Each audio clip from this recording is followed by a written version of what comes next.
The American public was led to believe that Saddam Hussein had large stockpiles of weapons of mass destruction and was prepared to use them. I'm going to show you a small part of a chemical complex, which famously turned out not to be the case. One of the reasons people were told we were going to war in Iraq was because an imminent attack with weapons of mass destruction was about to happen. I don't believe anybody in the U.S. government said that.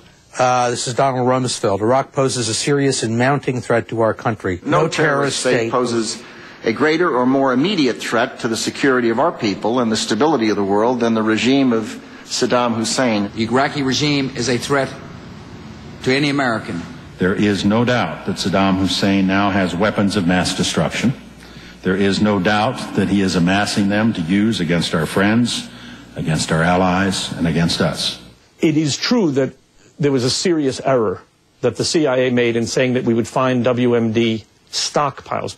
And it was a terrible mistake for the administration to have made those stockpiles in any way a part of the case for war. I don't think we needed to. And you don't think we needed to? I don't think we needed to. Wasn't that the whole linchpin for the war? I don't believe so. Feith insists that Saddam still had WMD programs in place and the capability to resume production. He says even Defense Secretary Donald Rumsfeld conceded privately that the United States might not find any weapons of mass destruction on the ground. And he told the president so in a memo that outlined all of the things that could possibly go wrong.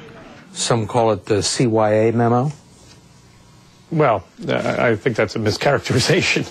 I mean, it was very intense and very disturbing work to anticipate all the possible problems of a war. Feith called the document the Parade of Horribles and printed many of them in his book to refute the perception that Secretary Rumsfeld and President Bush launched the war without understanding the possible consequences.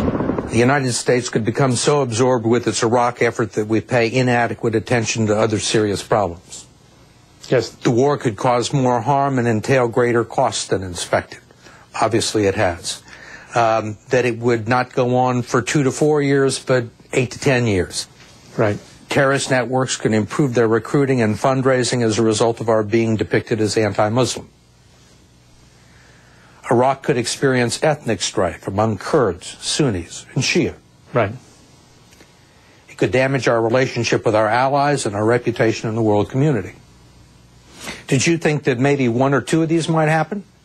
One of the things that is reflected in this memo is Secretary Rumsfeld's deeply held view that it's foolish to try to predict the future.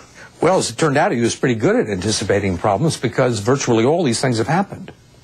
Well, in a broad sense, a lot of these things happened. It was a very honest effort to assess what the downsides of war would be. You still recommended that it was the right thing to do? We certainly understood that these are the things that might happen. That's why we wrote them down. And I do think that when the president assessed the risks of leaving Saddam in power, you could also have come up with quite a serious, troubling list of the risks involved in leaving Saddam in power.